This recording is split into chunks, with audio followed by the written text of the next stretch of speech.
Hello world, it's Dave again, and I've got a video for you here discussing, I guess, a few questions I've received about marriage and relationships in Japan. So I'm going to answer them to the best of my ability, and this one's going out for Ody-Chan, who was kind enough to drop me a line. So I'm going to answer your questions as best as I can, reading through the message that you sent me. So you say here, Ody-Chan, that your hope is to raise a family in Japan when you're older, so clearly it's valuable to you to know what to expect in terms of being a desirable fatherly candidate for the women here. Let's see. Okay, so you wanted to ask basically if you were to end up in a relationship here. Actually, first, desirable fatherly candidate. I think that basically doesn't change around the world. That if you're like a confident person with some good self-respect, you're, well employed, then you're going to find a female who's interested in having all sorts of wonderful kids with you. So just make sure that you got your basics covered, that you're not a violent person, that you have a good job, and you have your shit together, and then you'll inevitably end up with someone who's interested in you, and whether you're in Japan or Canada or Zimbabwe, I think that you'll be fine in terms of that. But then you go on to ask, you said, in terms of the roles that are expected here, what if you wished for the mother to work and that you were to hire a nanny, and then you would spend equal amount of time at home with the kids? Is that socially acceptable? You saying just that you can't ignore the benefit of two incomes, which is reasonable, entirely reasonable. I think that's totally socially acceptable. There's everybody's got a different way of doing things, and you're going to run into women in Japan who might insist that they want to be at home, but I don't think that there's any social stigma that you could find someone who might share your opinion that they would like to continue to work, and then you both be away a little bit more, but you would have a nanny, and then you'd have the financial security of both working. That comes down to less of a cultural thing, an individual thing. It is a more individual thing where that really depends on the woman that you find. Is she going to be down for that idea? And I mean, in one of the most populous countries in the world, there's no doubt that you can definitely find somebody like that. So yes, you can have that desire. You need to be patient in terms of finding somebody who's going to agree with that sort of setup for raising the children.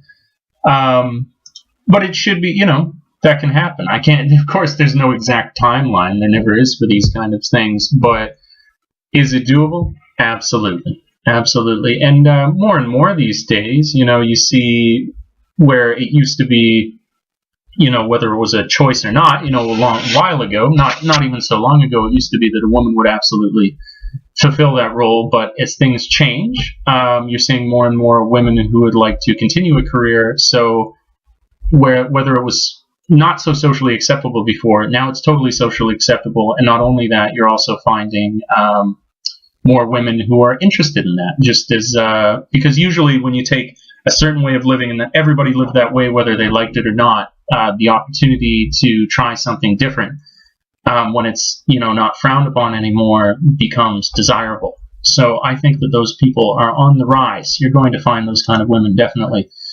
And then you said here, if you don't mind me asking an additional question, what is it about Japan that you discovered that you didn't want to stay for much more than 2 years? I've said that in previous videos, or recent previous videos, I guess, that I would stay for 2 years. It's nothing negative. It's nothing negative about Japan. I just thought, at first I thought I'd stay for ages, and then I thought I'd stay for only like a couple months. I wanted to run home screaming. But then when I kind of calmed down, I just thought that 2 years would be a period enough for me to develop the relationships I want to, go through a few more mountain passes, figuratively speaking, that I wanted to overcome. But that would be the conclusion of a really good adventure, and then it would be interesting to head back home again.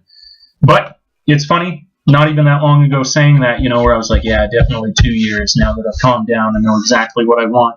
I've even thought as I start my new contract here, I'm enjoying it so much, things are going so well that I was like, man, maybe I stay for 3 years. So it's always up in the air. It's always up in the air. Maybe I do stay for longer. I just thought recently that 2 seemed appropriate. So I don't even know anymore. I don't even know. Maybe 3 years. I'm not sure.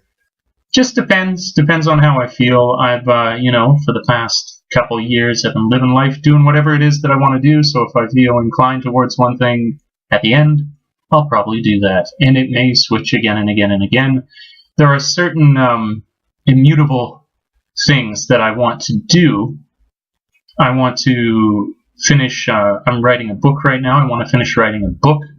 And there's something about being in Japan that kind of affords me a great deal of focus because I don't have quite the same social circle here. And I've done that almost on purpose to be able to focus on the writing. And maybe just having that 1 more year here to continue working on the book, if it's not already done, would allow me that. So I guess I'm making that point to say that I'm weighing up tons of things. And there are serious benefits in terms of focus for whatever creative projects I have here when I'm in Japan. Let me make sure I didn't miss any of your questions.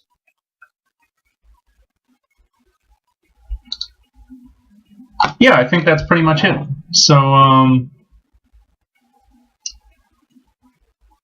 oh, okay. You sent another message here talking about, I mentioned talking about text plans and stuff. I talked about phones in other videos, in the phone plans here.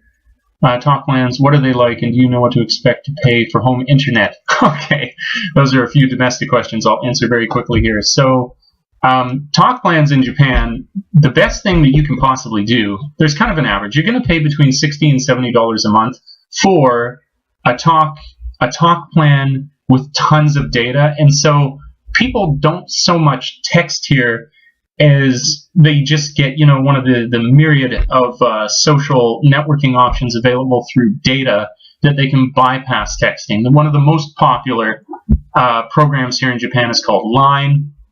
And everybody uses that. I can almost guarantee you, if you meet a Japanese person with a smartphone and you say, do you have Line? Line wa arimasu ka? They're going to have it. And so you can bypass all that extra cost of texting or adding on additional costs to your plan to have a text plan.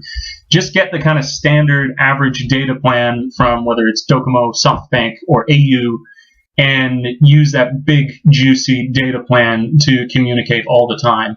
Because that's cheap. It's when you do start to talk on those text plans and talk with text or talk on your phone using the regular voice plan that you run into trouble. But you can use data programs to talk on your phone as well. There's Viber, there's Line, there's WhatsApp, there's like 8 or 9 different. There's more than that.